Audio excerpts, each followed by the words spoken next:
bagaimana sih caranya mempengaruhi orang tanpa dipaksa gitu. Ada bias secara tidak langsung dari yang kita tuliskan ini adalah orang yang kontroversial. Sepertinya nyawanya ada lebih dari satu deh. Karena orang yang dari nol, tidak ada apa-apa, dianggap remeh dan seterusnya. Sekarang itu menjadi tokoh inspirasi. Walaupun kehidupan ini sangat kejam padamu, kau mau ditindas, kau mau ditumbangkan, jatuh sampai kau pingsan, sampai setengah mati. Tapi setelah itu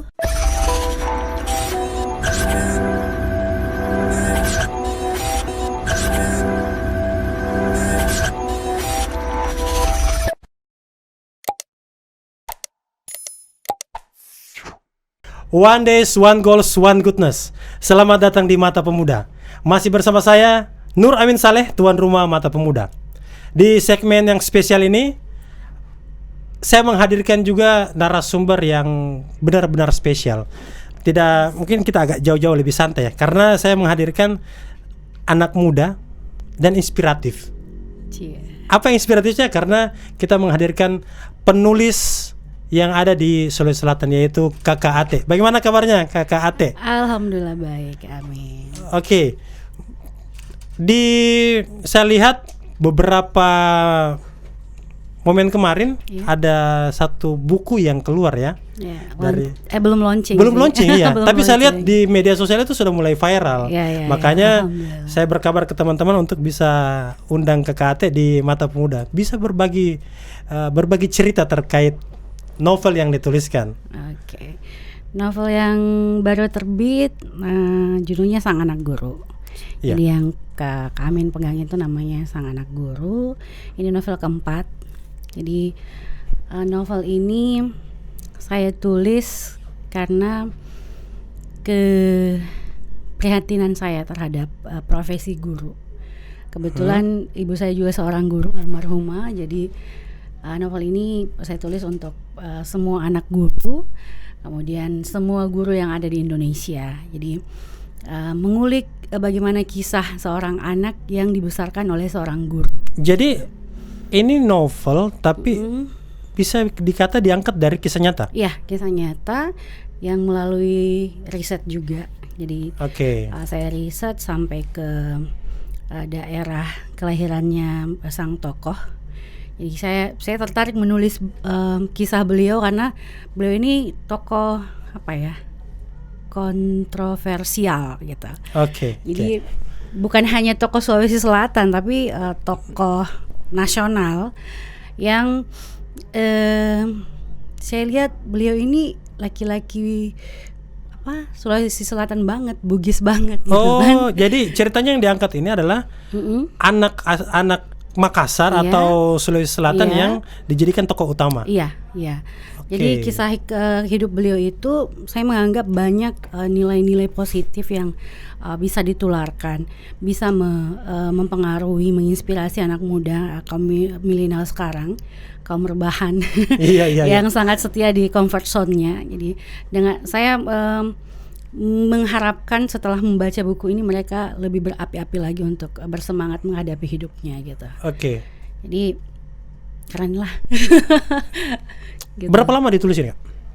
Kurang lebih 2 bulan. 2 bulan? Iya. Wah, hebat juga ya. Kita perlu bisa belajar sama Kakak Ate untuk menulis dengan cepat. Iya, 2 bulan sudah lengkap dengan riset. Dengan riset? Iya, sampai terbit.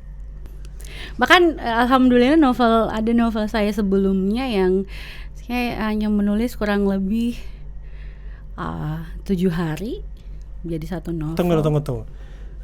Saya mau kembali dulu. Apa sebenarnya profesinya Kak Ate ini? Apakah memang benar-benar penulis atau? Saya hobi menulis. Saya ibu rumah tangga tulen yang hobi menulis, hobi bekerja. Saya freelancer yang bisa dikontrak oleh siapa saja, mau itu pemerintah ataupun NGO yang membutuhkan skill saya gitu. Di bidang? Sekarang di administrasi publik ya. Jadi saya lebih cenderung ke perumusan kebijakan publik terkait penanggulangan kemiskinan. Gitu. Bisa dikata kayak konsultan gitu kan? Ya, sekarang jadi tenaga ahli di Sekretariat Tim Koordinasi Penanggulangan Kemiskinan di Provinsi Sulawesi Selatan. Dan hobinya menulis. Dari 4 naskah itu semua novel? Ya, novel semua. Kenapa saya ngambil novel? Karena saya pergerakan saya itu khusus untuk kaum muda ya. Kalau saya nulis artikel, opini, terkesan membosankan. Tapi kalau pendekatannya novel, sastra, saya lebih merdeka, lebih bebas berkata-kata karena tidak membosankan lah. Maksudnya lebih ke bagaimana sih caranya mempengaruhi orang tanpa dipaksa gitu. Saya mau tahu sedikit kan. Mungkin bisa diceritakan tentang, kalau di dalam buku kan ada namanya resensi. Di secara garis besarnya itu value apa yang kita bisa tarik dari penulisan buku Sang Anak Guru ini? Yang pertama tentang semangat yang menyala ya. Jadi intinya, walaupun kehidupan ini sangat kejam padamu, kau mau ditindas, kau mau ditumbangkan, jatuh sampai kau pingsan, sampai setengah mati, tapi setelah itu kamu harus bangkit lagi. Siap. Gitu. Ini serius sekali kita ini ya.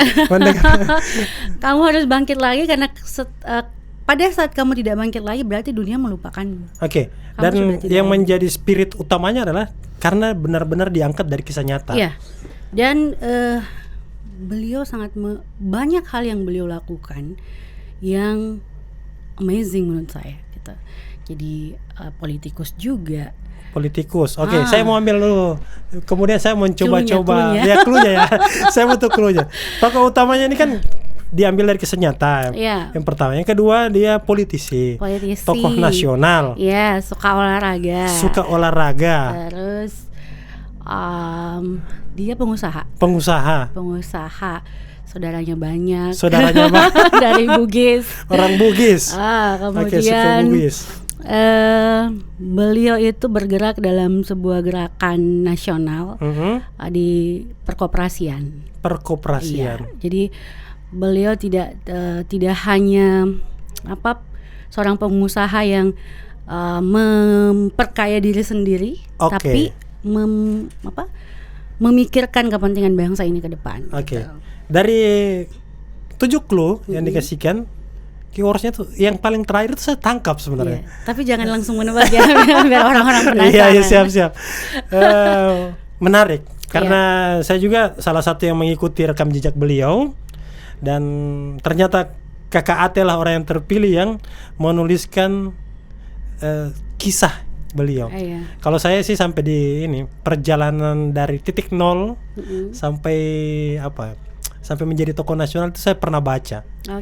Itu dalam bentuk autobiografi kan. Dan itu sangat membosankan. Bukan terlalu serius. Jadi ini saya selang-selingi dengan bagaimana kedekatannya dengan bapaknya, dengan ibunya, dengan saudaranya, dengan cinta-cintanya dengan istrinya. Sampai segitunya? Iya. Jadi ternyata mereka itu tidak pacaran, mereka itu dijodohkan. Dan ini salah satu value juga yang ingin saya sampaikan ke kawan-kawan milenial di sana, di luar sana, bahwa jika kalian ingin membangun sebuah rumah tangga, kita tidak harus menemukan cinta, tapi kita harus membangun cinta. Nah, jadi misalnya 2 orang ini tidak saling mencintai, tapi diikat oleh ikatan pernikahan karena dijodohkan, mereka membangun cinta dan langgeng sampai saat ini. Gitu. Dibandingkan orang yang pacaran 6 tahun, menikah 7 tahun, kemudian cerai lagi, kan? Itu perbandingannya sangat kontras. Dan saya melakukan riset ini, saya mengumpulkan data, kemudian mereduksi data dan dengan berbagai macam narasumber, dan memang seperti itulah beliau. Beliau itu romantis. Jadi panggilan ke istrinya pun itu kalau ditelepon, saya kan waktu itu wawancara dan ditelepon oleh istrinya, manis sekali gitu. Jadi zaman sekarang kan politisi pengusaha yang setia kan sangat jarang sampai saat ini, dan mereka langgeng sampai saat ini, 7 orang anak gitu. Saya coba ini ya. Memang susah kalau kita diskusi dengan penulis. Dalam sekali maknanya. Berbeda dengan kalau yang umum ya di dataran. Kali ini sangat dalam dan semua ini sudah atas persetujuan beliau ya? Ya, karena saya wawancara pun itu kami izin untuk menuliskan kisahnya itu atas izin beliau. Oke, sebenarnya di terakhir Kak, tapi saya mau kasih maju ke depan. Oke. Karena dia tokoh yang benar-benar menurut saya juga inspiratif. Oke.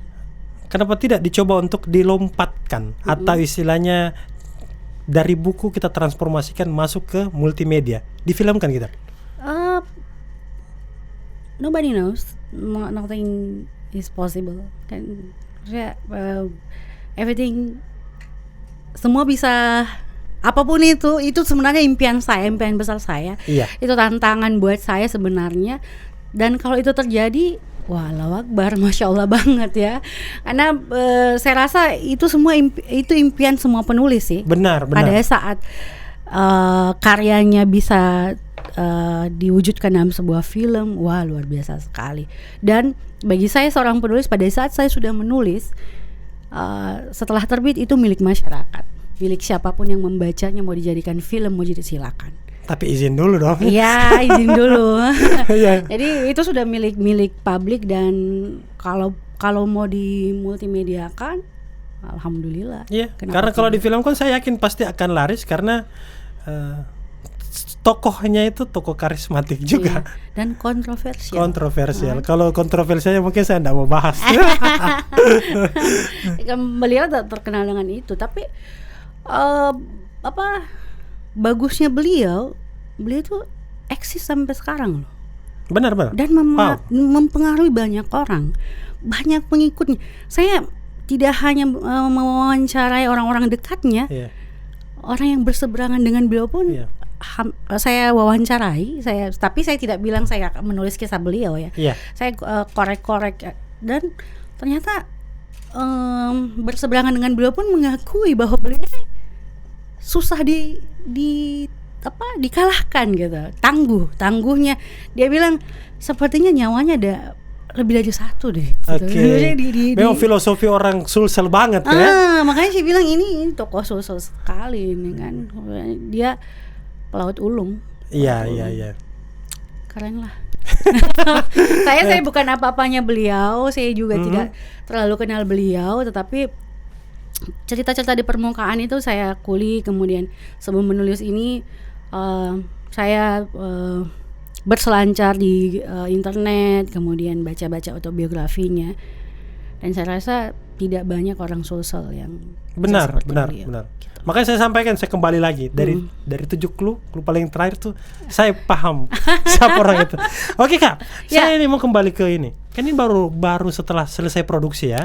Selesai produksi, dicetak dan seterusnya. Kapan rencana launchingnya ini? Kita akan launching sebenarnya pertama di Jakarta, tapi lagi menyesuaikan jadwal. Yang sudah pasti itu tanggal 7 Agustus di Palopo. Selanjutnya di Bone dan Makassar. Mungkin setelah Makassar ke Jakarta. Roadshow ya? Iya, insya Allah. Saya pikirnya cuma launching sekedarnya saja. Iya, novel-novel yang sebelumnya seperti itu. Iya, seperti itu. Saya yang mengurusin semuanya, ada tim, tapi tetap sekarang saya hanya duduk cantik. Semuanya diuruskan. Saya launchingnya Masya Allah, tidak hanya satu kali, tapi beberapa kali roadshow gitu. Dan itu supporting dari beliau? Atau memang dikarenakan ada bias secara tidak langsung dari yang kita tuliskan adalah orang yang kontroversial? Saya ini dari manajemen ya. Jadi kita tidak mengatakan ini supporting dari beliau, tapi kita punya tim sendiri. Kemudian ini yang mau ditampilkan adalah produk kita ini gitu. Kalaupun ada supporting dari beliau ya itu mungkin pembahasan manajemen. Saya tidak punya kapasitas untuk tahu itu gitu. Tunggu dulu. Yang saya tahu hanya menulis. Manajemen maksudnya? Saya pikirnya ini mandiri. Kami punya tim. Oke. Tim mengontrak saya. Saya masuk dalam salah satu dari mereka. Kemudian tugas saya adalah menulis. Jadi menulis novel. Ini project. Sebenarnya saya dibebaskan untuk menulis apa saja karena Tetapi yang berhubungan dengan beliau. tidak juga sih, kayaknya memilih tokoh saja. Memilih tokoh Iya. saja. Jadi saya memilih beliau gitu. Dan berarti tidak menutup kemungkinan ke depannya bahwa Ada tokoh-tokoh yang lain. ada tokoh-tokoh Iya. yang lain. Iya. Dan kalau sukses, saya pikir ini akan menjadi langkah awal Iya, ya Kak. benar. Kita bisa mempromosikan para cahaya Iya, yang para ada cahaya yang di ada di Sulawesi Selatan. Sulawesi Selatan. Sebenarnya saya lagi meneropong beberapa tokoh-tokoh perempuan. Oke. Ya. Wah, itu dari pengusaha. Saya ada satu tokoh perempuan yang Ya, coba clue-nya Kak. Saya nanti bantu. Nanti saya bantu. ya masih saya ini kan sih. Share linknya ke dia. Masih saya ini kan ada Fanny Franz. Oke. Oke. Oh, oke.